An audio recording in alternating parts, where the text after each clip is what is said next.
3 receptionists stood in the glass lobby of Chicago's most powerful corporation and laughed at an old woman in worn clothing openly in front of dozens of employees who recorded everything on their phones. They called her a beggar and ordered security to remove her from the premises. Everyone watched. Nobody moved. Then Ryan Carter, a broke delivery driver still drowning in medical debt from his late wife's final months, stepped forward and put himself between the woman and the guards. He was threatened with losing his contract on the spot. Before she left, the old woman pressed a folded slip of paper into his hand. 5 words. "Come back and find me."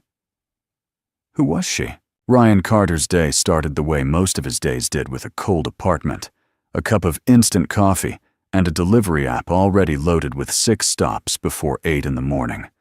He drove a beat-up cargo van that made a grinding sound whenever he hit a speed bump, which in Chicago meant roughly every 2 blocks. The heater worked on one side. He kept a folded jacket on the passenger seat and used it as a lap blanket when the temperature dropped below freezing. It wasn't a glamorous life, but it was a structured one, and structure was the only thing keeping him upright since Margaret died 2 years ago. He didn't talk about her much, not because he had moved on, but because he hadn't, and he knew the difference. The hospital bills had taken everything: the savings account, the emergency fund, the small amount they had set aside for a future that never arrived.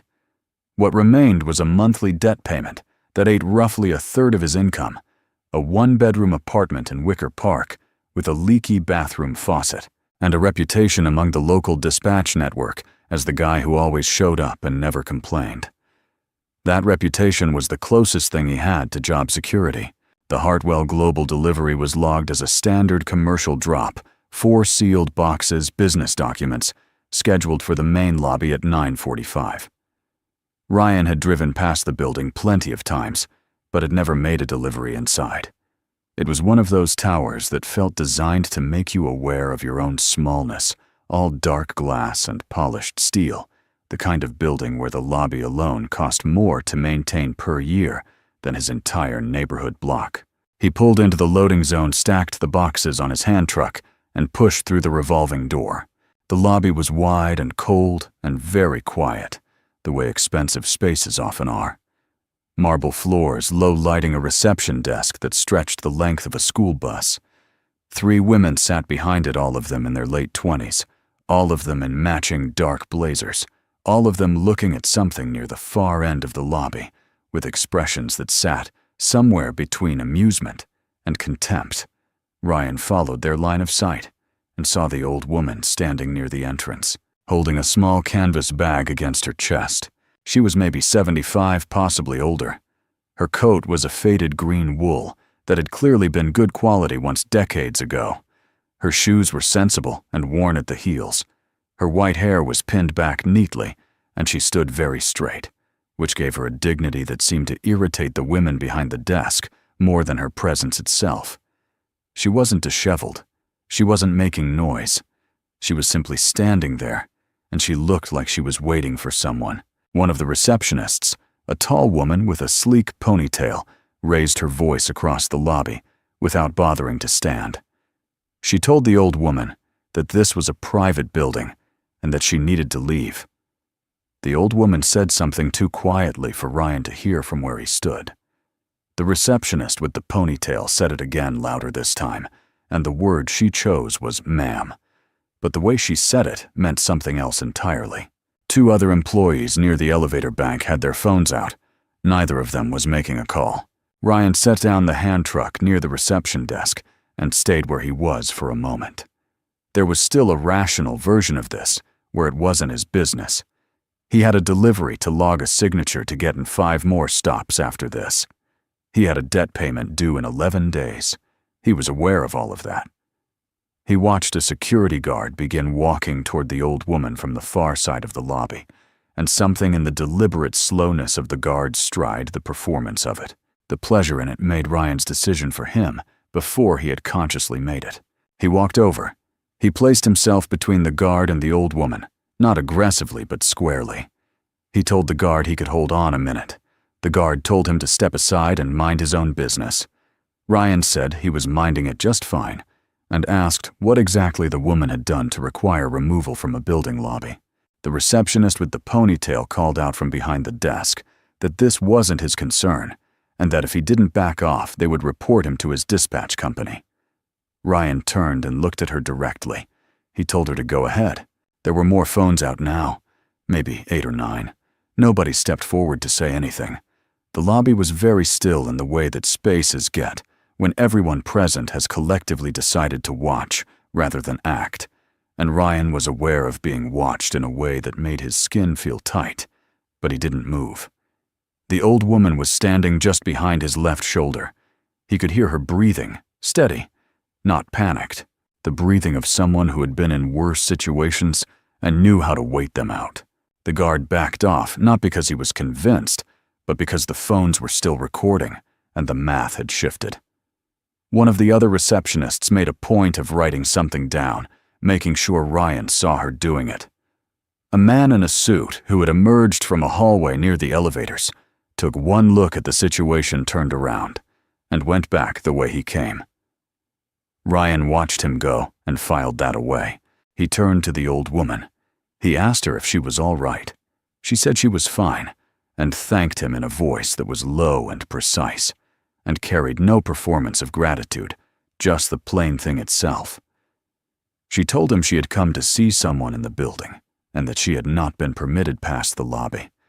Ryan asked if she wanted him to call someone for her. She looked at him for a moment, in a way that felt like she was measuring something, and then she said, "No, that it was all right, and that she would find another way." They walked out together. Ryan held the door.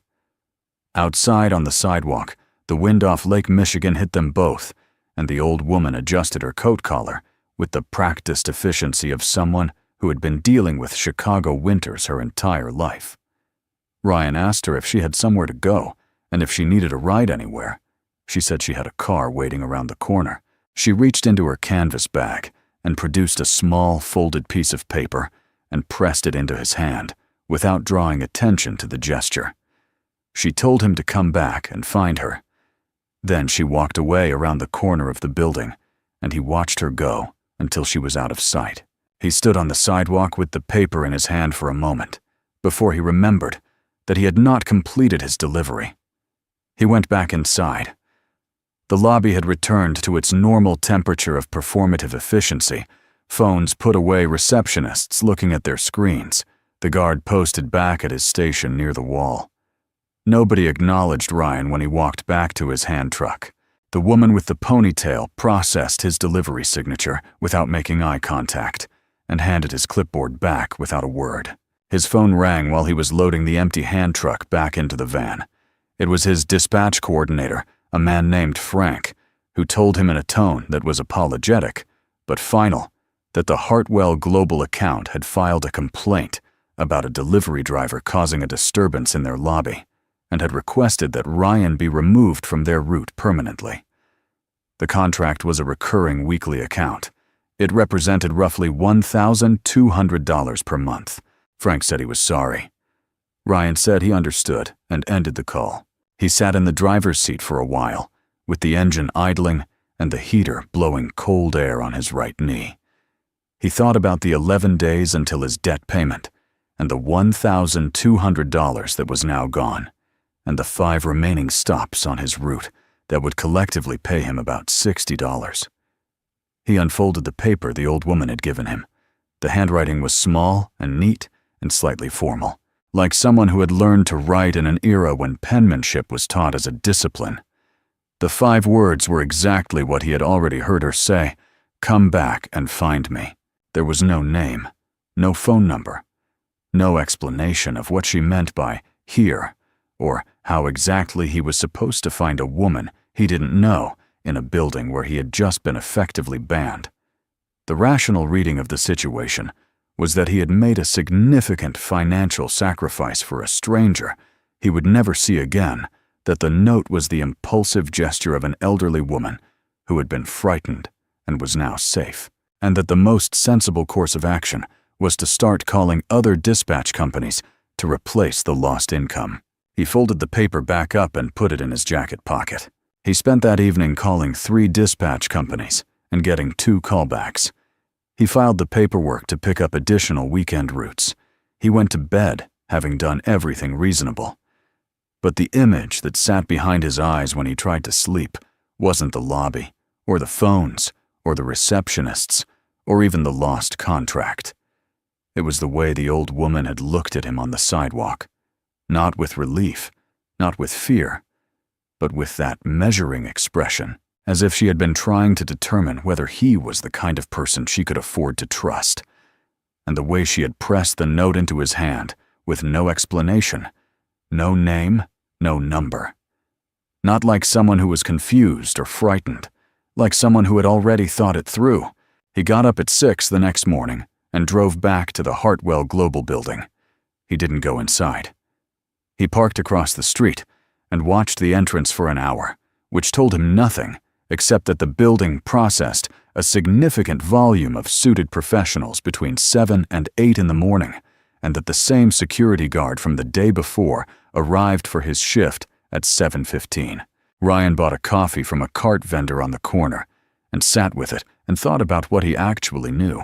He knew the old woman had come to see someone inside the building and had not been allowed past the lobby. He knew the staff had treated her with a specific kind of contempt, not the impatient dismissal you might give a confused tourist, but something more deliberate, more practiced. He knew that the man in the suit who had come out of the hallway near the elevators had seen the situation and immediately retreated without intervening.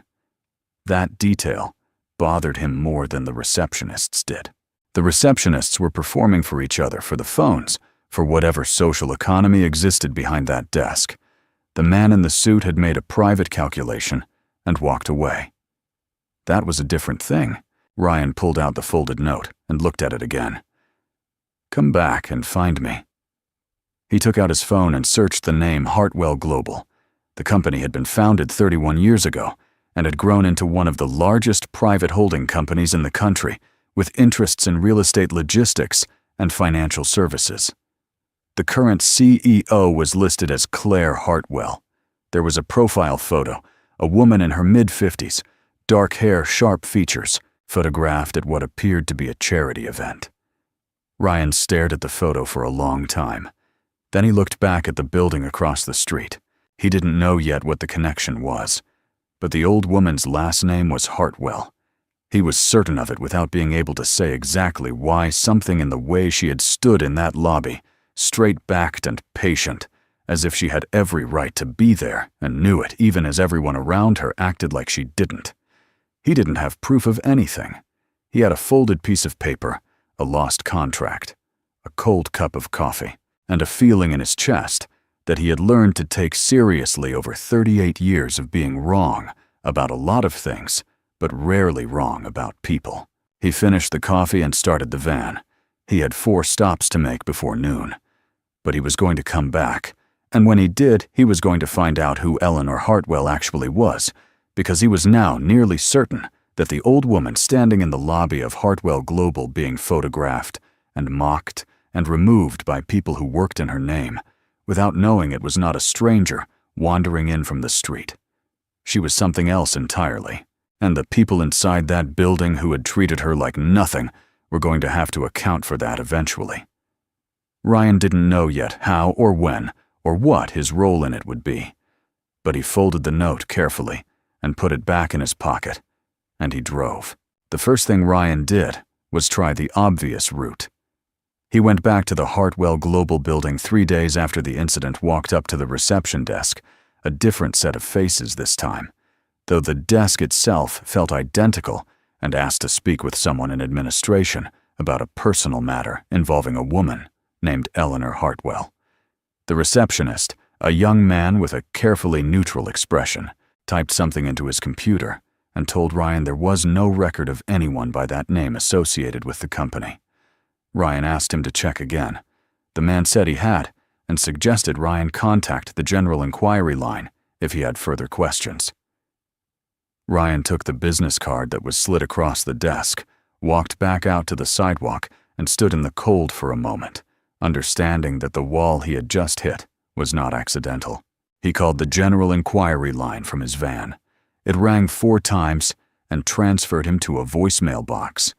He left a message with his name and callback number and a brief, carefully worded explanation that he was trying to locate an elderly woman who had visited the building the previous week. Nobody called back. He started searching differently after that. He spent evenings on his laptop, going through public records, old news archives, corporate filings. Hartwell Global had been founded 31 years ago by a man named Douglas Hartwell, who had died of a heart attack 16 years back. His daughter Claire Hartwell had taken over as CEO within the following year and had grown the company significantly since then. There were interviews with Claire in business publications, photographs from industry events, a profile piece in a financial magazine from about 4 years ago. In none of them did she mention a mother. In none of them was any maternal figure referenced at all. Ryan found Douglas Hartwell's obituary and read it carefully. It named Claire as a surviving family member. It did not name a spouse. That absence bothered him. Obituaries named spouses. It was one of the few things they reliably did. The omission was either an editorial choice or something else, and Ryan had spent enough time around deliberate omissions in his life to recognize the shape of one. He found a former Hartwell Global employee through a logistics industry forum, a man named Dennis, who had worked in the company's operations division about 12 years ago and had since moved to a smaller firm in Indianapolis. Ryan sent him a direct message through the forum, keeping it simple, saying he was doing some background research on the company's early history and asking if Dennis would be willing to talk. Dennis wrote back 2 days later with a phone number and a time. The call lasted 22 minutes. Dennis was cautious in the way people are when they've signed non-disclosure agreements and aren't entirely sure what they can say, but careful enough to be useful. He confirmed that there had been a woman connected to the Hartwell family. In the early days of the company, someone he had seen once or twice at the offices, back when the building had a different address, and the company was a fraction of its current size. He didn't know her name. He described her as an older woman, well-dressed, who seemed familiar with the space, in a way that suggested ownership rather than visitation.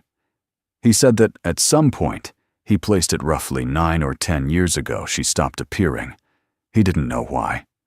When Ryan asked if he had ever heard anyone discuss her absence, Dennis said there had been a general understanding among staff that certain topics were not raised and that this was one of them. Ryan thanked him and ended the call. He sat with that for a day. 9 or 10 years. Whatever had happened to Eleanor Hartwell's connection to this company, it had been severed deliberately and far enough back that most current employees would have no memory of her at all. That explained the receptionist's blank response. It didn't explain who had arranged the severance or why. The answer to that came from a direction Ryan hadn't anticipated. He had been running a reduced delivery route all week, picking up whatever overflow work he could get from 2 different dispatch companies to cover the income gap from the lost Hartwell account. One of those routes took him through the River North neighborhood, and on a Thursday afternoon, he pulled up to a restaurant supply company to drop off a package and found himself waiting in a back corridor while the receiving clerk finished a phone call.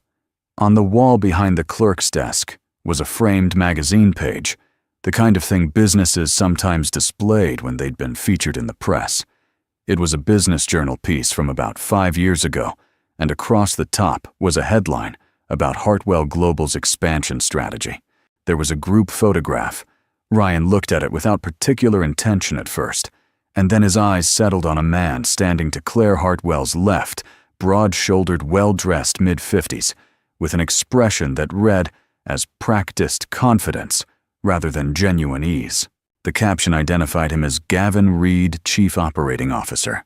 Ryan photographed the magazine page with his phone and looked up Gavin Reed that evening.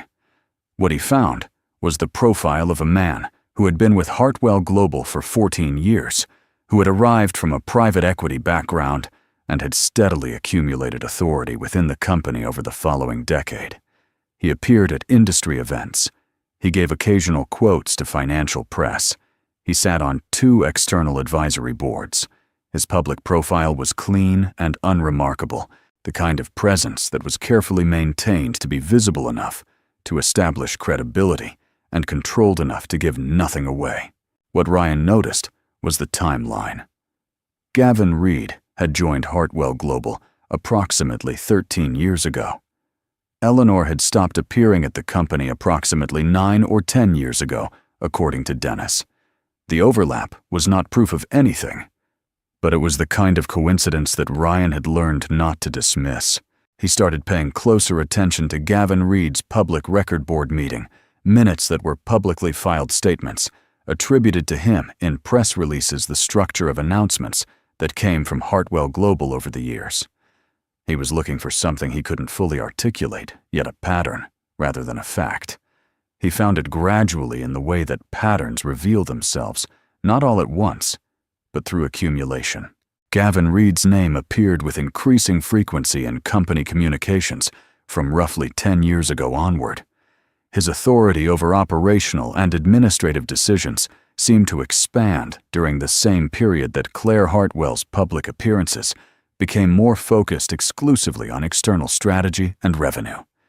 The internal architecture of the company, as best Ryan could read it from public documents, had quietly shifted in a way that placed Gavin Reed between the CEO and nearly everything else. Ryan was trying to figure out his next move when the problem found him instead. He was parked outside a grocery distribution center on a Wednesday morning, logging his delivery confirmation, when a black SUV pulled up alongside his van and sat there with the engine running. Ryan looked at it in his side mirror. The windows were tinted dark. It sat there for nearly 4 minutes without moving, and then pulled away when a delivery truck came in behind it and needed the space. Ryan noted the license plate and wrote it down on the back of a receipt from his glove compartment. 2 days later, a different vehicle, same color, same model, different plate, was parked across the street from his apartment building when he came home at 7 in the evening. It was gone when he looked out the window an hour later. Ryan was not the kind of person who believed in coincidences he could count. 2 in a week was not coincidence. Someone had identified him, and that meant someone had been paying attention since the lobby incident, or had started paying attention since he began asking questions. He heard from Frank at dispatch again that same week. Another client account had filed a complaint about him, not Hartwell Global this time, but a commercial property management firm that Ryan had never had any issue with in 2 years of regular deliveries. The complaint alleged unprofessional conduct during a delivery, which was specific enough to be credible and vague enough to be impossible to disprove. Frank said he had to pull Ryan from that route pending review. That was another $400 per month gone. Ryan kept working and kept digging, but he was careful now in a way he hadn't needed to be before. He varied his routes home.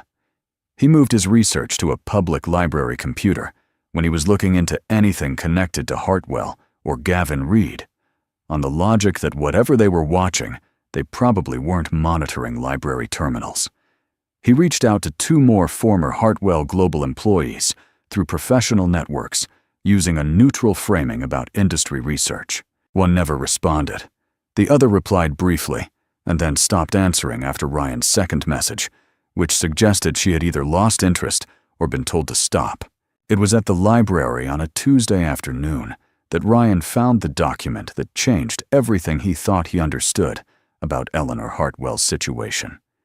It was buried in a supplemental filing attached to a corporate restructuring notice from 11 years ago, the kind of document that existed in public records precisely because it was supposed to be transparent, and that almost nobody ever read because it was buried in legal language and cross-referenced through 6 other filings. Ryan had been going through Hartwell Global's historical corporate records, systematically filing by filing, because he didn't know what he was looking for, and that meant he had to look at everything. The filing referenced a trust instrument originally established by Douglas Hartwell that named both his daughter Claire and his wife Eleanor as beneficiaries of a family governance structure tied to the founding of the company, Eleanor Hartwell. There it was in a footnote in a restructuring document, attached to a clause that had been amended. The amendment dated to a period that fell precisely within the window when Gavin Reed had been consolidating his internal authority. The amendment removed Eleanor Hartwell's name from the governance trust and replaced it with a reference to a third-party administrative entity. The entity's registration led back through 2 layers of corporate structure to a holding company that Ryan spent the better part of an evening trying to trace before he hit a wall of private registration. He sat back in the library chair and looked at what he had. Eleanor Hartwell was not a confused elderly woman who had wandered into the wrong building. She was the widow of the man who had founded Hartwell Global. She had a legal stake in the company's foundational governance documents that had been quietly excised through a series of amendments at a time when the man now serving as COO had been steadily acquiring internal control. And for the past 9 or 10 years, she had apparently been systematically cut off from any meaningful access to the company or to her own daughter. Ryan thought about Claire Hartwell's profile piece, the interviews where no mother was mentioned. He thought about Eleanor standing in that lobby, straight-backed and patient, holding her canvas bag. He thought about the deliberate contempt in the receptionist's voice, the practiced quality of it, the way it didn't seem to surprise Eleanor at all, as if this had happened before. He thought about the man in the suit who had seen it from across the lobby and turned around and walked away without a second look. He printed the relevant pages and folded them into his jacket. He drove home, taking a different route than usual, and spent that evening organizing everything he had found. The dentist called the timeline, the corporate filings, the 2 SUV sightings, the complaint to dispatch into a single coherent document on his laptop. It wasn't proof of everything. It was proof of enough. Enough to take to someone who could do something with it, or enough to take directly to Claire Hartwell, if he could figure out how to reach her without going through the wall of people who worked for Gavin Reed. He was still working out how to do that when his situation got considerably worse. A certified letter from his landlord arrived the following morning, notifying him that his rent payment for the previous month had not cleared, which Ryan knew because the dispatch income losses had left him short, and that he now had 10 days to pay the balance, plus a late fee before formal proceedings would begin. 2 days after that, the second dispatch company he had picked up work from called to tell him that due to an insurance compliance issue on his vehicle registration, they were temporarily suspending his work authorization pending review. Ryan checked his registration. It was current. He had renewed it 2 months ago. He had the paperwork. Someone had filed a false compliance report, and the company had acted on it before verifying. He had no income now. He had partial evidence of a large-scale conspiracy to isolate and disenfranchise an elderly woman from her own family and the company her late husband had built. He had a landlord counting down 10 days. He had 2 SUVs he had stopped counting because the number had gotten too high. A colleague he had once helped out on a busy week told him over the phone to drop whatever he was looking into before he lost more than just work. The colleague said he didn't know the details, but that he'd heard Ryan's name come up somewhere it shouldn't have, and that was enough for him to make the call.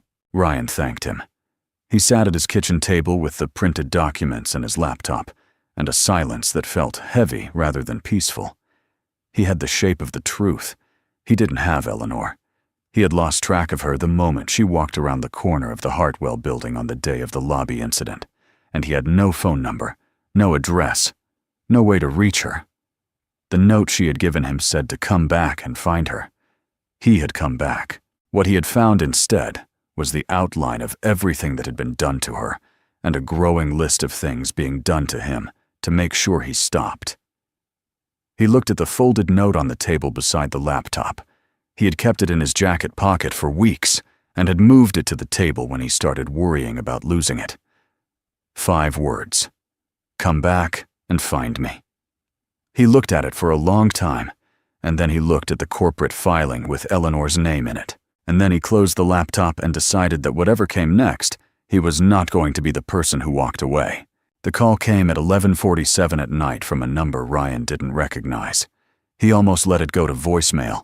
He had been sitting at his kitchen table for 2 hours, going through the same documents he had already read a dozen times, and he was tired in the specific way that comes not from physical exhaustion, but from the sustained effort of holding a difficult situation together through willpower alone. He picked up on the fourth ring. The voice on the other end was a woman's. She spoke quietly and without introduction, the way people do when they're calling from somewhere they don't want to be overheard. She said she knew who Ryan was, and that she knew what he had been looking into, and that Eleanor Hartwell was being held at a private residential facility on the northwest side of the city. Not a hospital, not a care home in any conventional sense, but a private property that Gavin Reed's administrative entity leased under a wellness services registration. She gave Ryan an address. She said Eleanor had been brought there approximately 3 weeks ago, shortly after her appearance at the Hartwell Global lobby, and that the people managing the facility had been told she was a family member experiencing a mental health crisis requiring supervised rest. She said that was not true.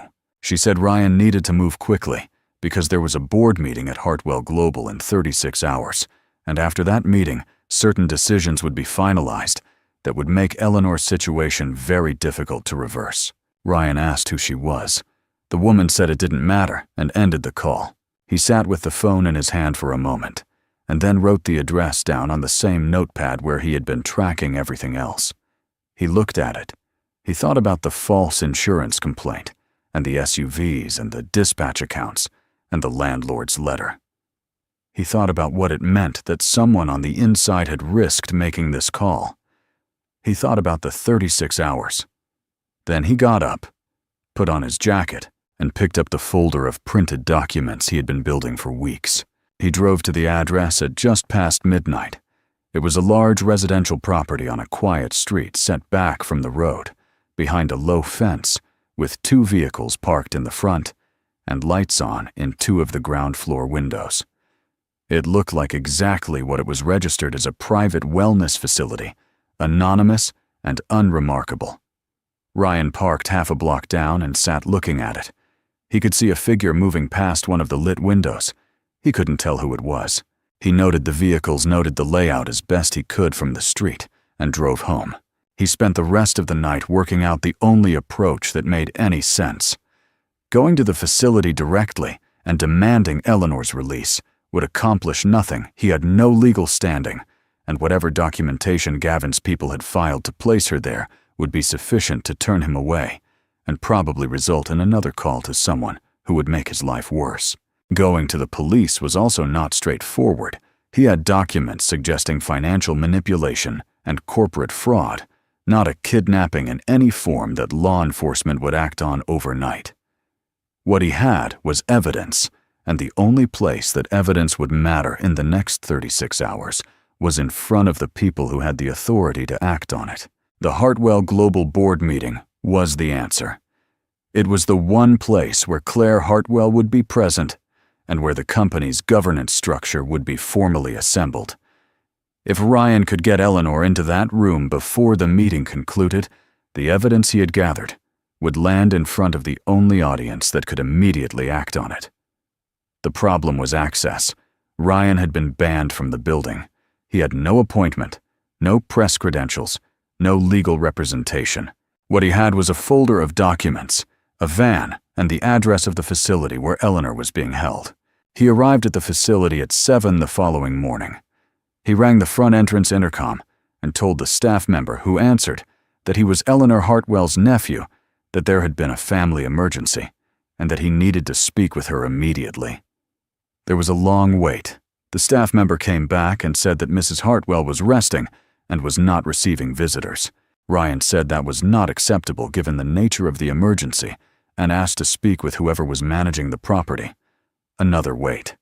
A man came on the intercom, not a medical professional Ryan could tell immediately, but someone trained to sound like one, and repeated that visits were not permitted without prior authorization from the designated family contact. Ryan asked for the name of the designated family contact. The man said that information was confidential. Ryan said he understood, stepped back from the intercom, and looked at the building. He had expected this. He had not come expecting them to let him in. He had come because he needed Eleanor to know he was there, and that the board meeting was in approximately 29 hours, and that she needed to be ready to leave when the moment came. He went around the side of the property on foot.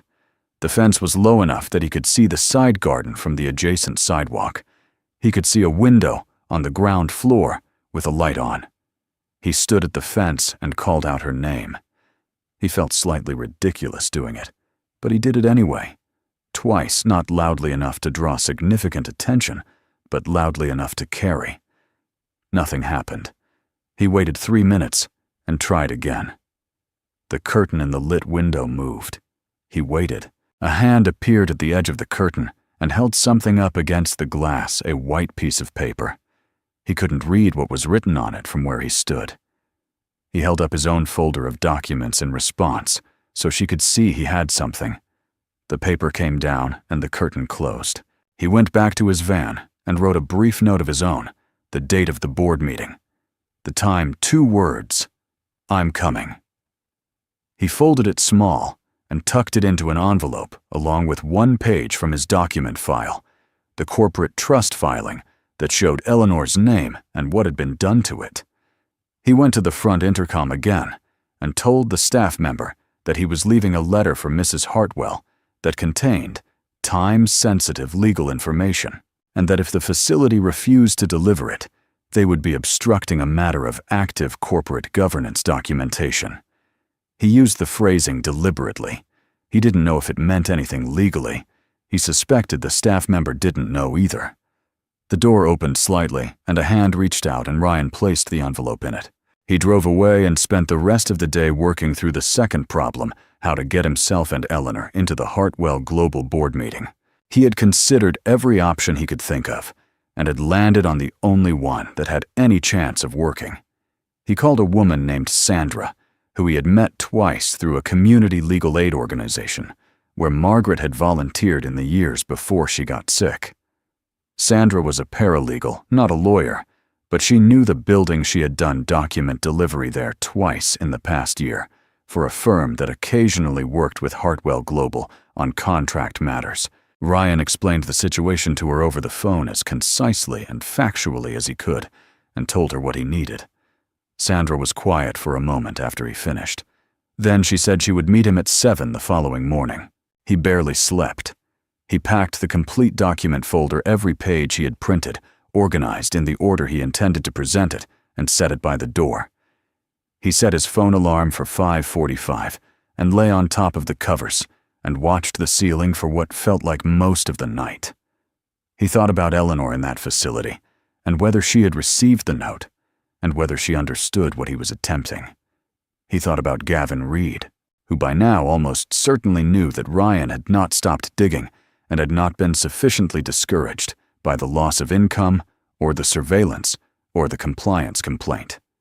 He thought about Claire Hartwell, who was going to walk into a board meeting in the morning expecting a routine session and was instead going to have her entire understanding of the last 9 or 10 years of her life dismantled in front of the company's senior leadership. He didn't let himself think too much about whether his plan would work because it was the only plan he had, and doubt at this stage would cost him more than it could possibly give him. He was at the facility at 6:15 the next morning before the city had fully woken up. He rang the intercom once. There was a longer wait than the day before, and then the sound of the door's electronic lock disengaging. The door opened from the inside. A staff member in the corridor beyond looked at Ryan with an expression that was carefully blank.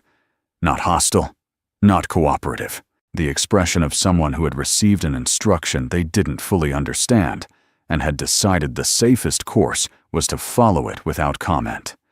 Eleanor was standing in the hallway behind her, already dressed, already wearing the green wool coat, already holding her canvas bag. She had been ready before Ryan arrived. She walked to Ryan's van with the same straight-backed steadiness she had shown in the lobby weeks ago, and when she got in, she looked at him with the measuring expression he remembered from the first day and said that she had been waiting for him to come back since the morning she handed him the note. Ryan said he had taken longer than he'd intended. She said he was on time. He pulled away from the curb. Sandra met them in a parking structure 2 blocks from Hartwell Global at 7:15. She had a building access badge from her previous deliveries and a paralegal's credentials that would get her through the lobby without question, and she had thought through the logistics carefully enough that Ryan trusted her read on it. The 3 of them went over the plan once standing between parked cars in the concrete cold of the structure.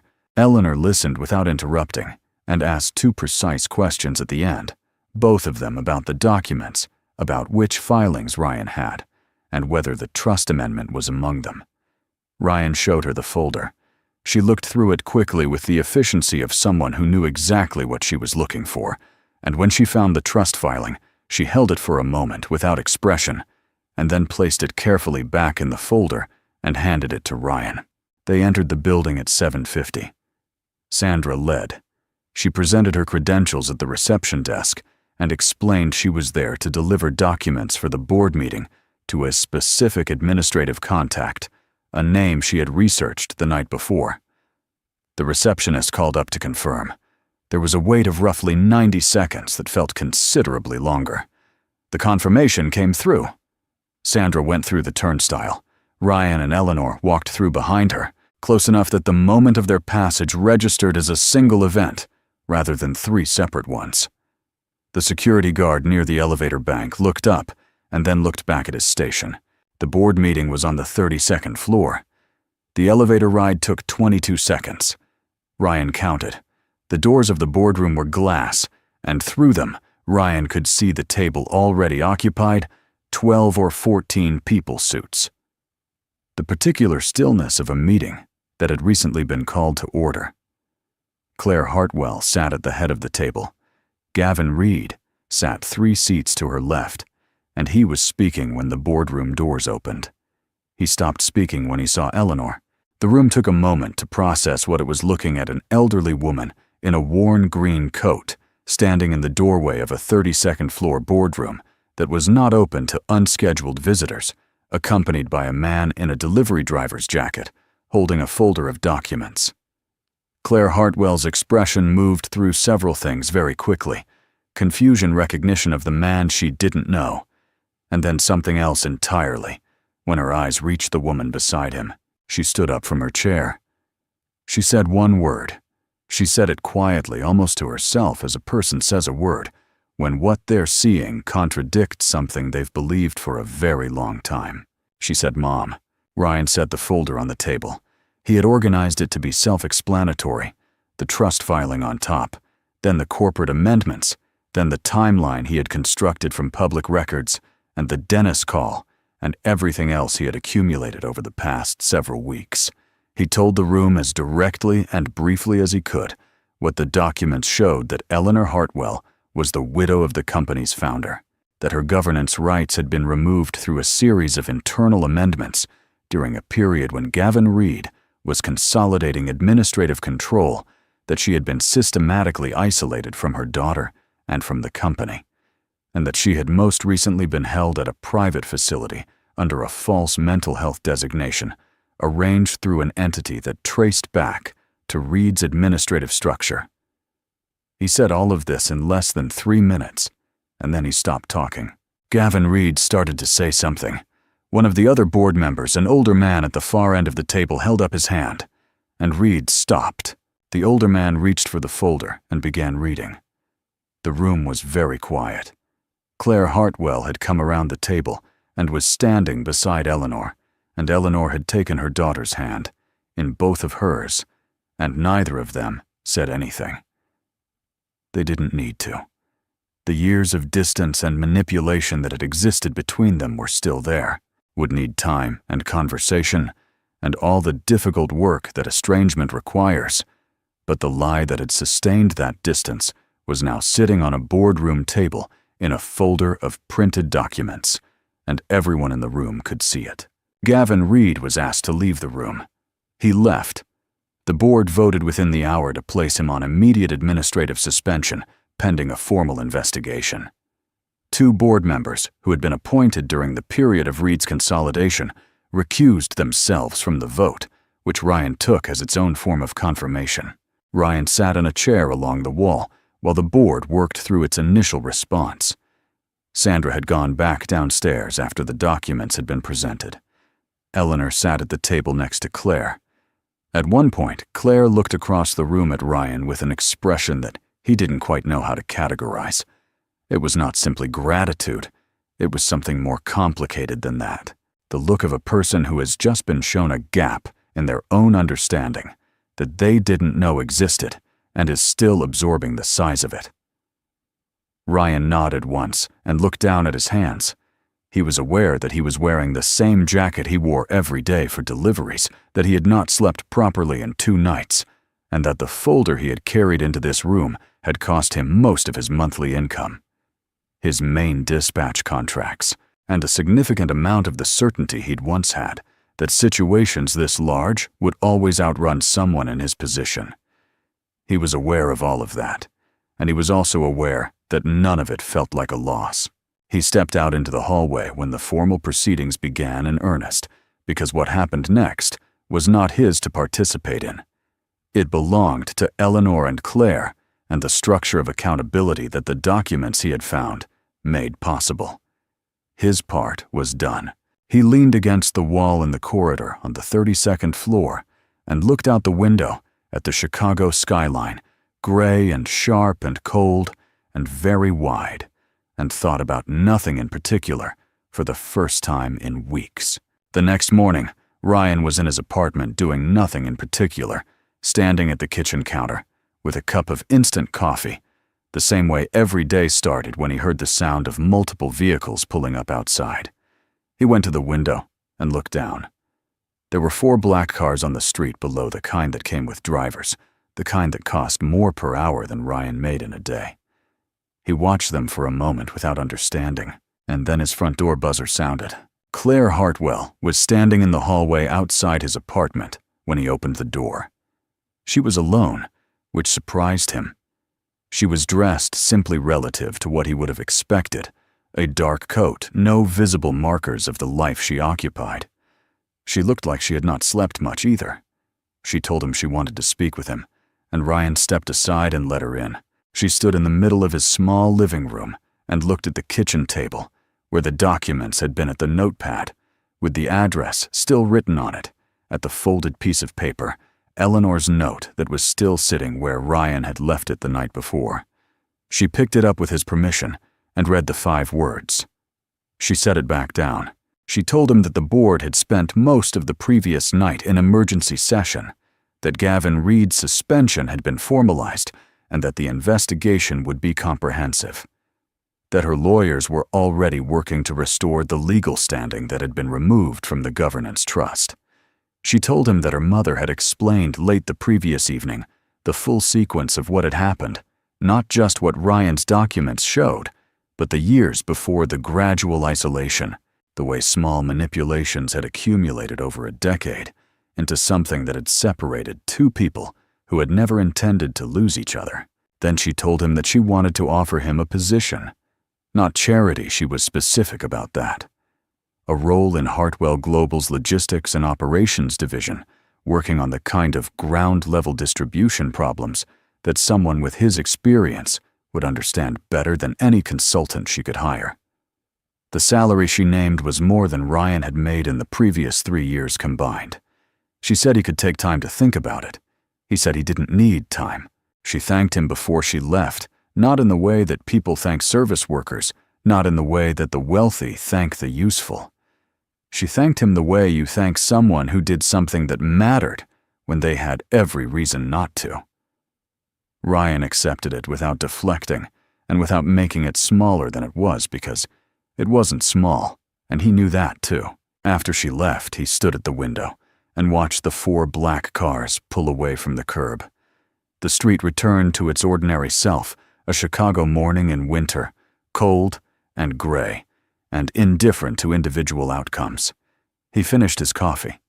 He thought about Margaret the way he still did every morning, and he thought about the note on the table, and he thought about the lobby and the phones, and the guard's deliberate stride, and the moment he had decided without quite deciding. He didn't feel heroic about any of it. He felt like himself a man who had seen something wrong and hadn't been able to look away from it, and who had followed that inability as far as it went. It had gone further than he expected. Most things did when you didn't stop. He rinsed his cup, put on his jacket, and started the day.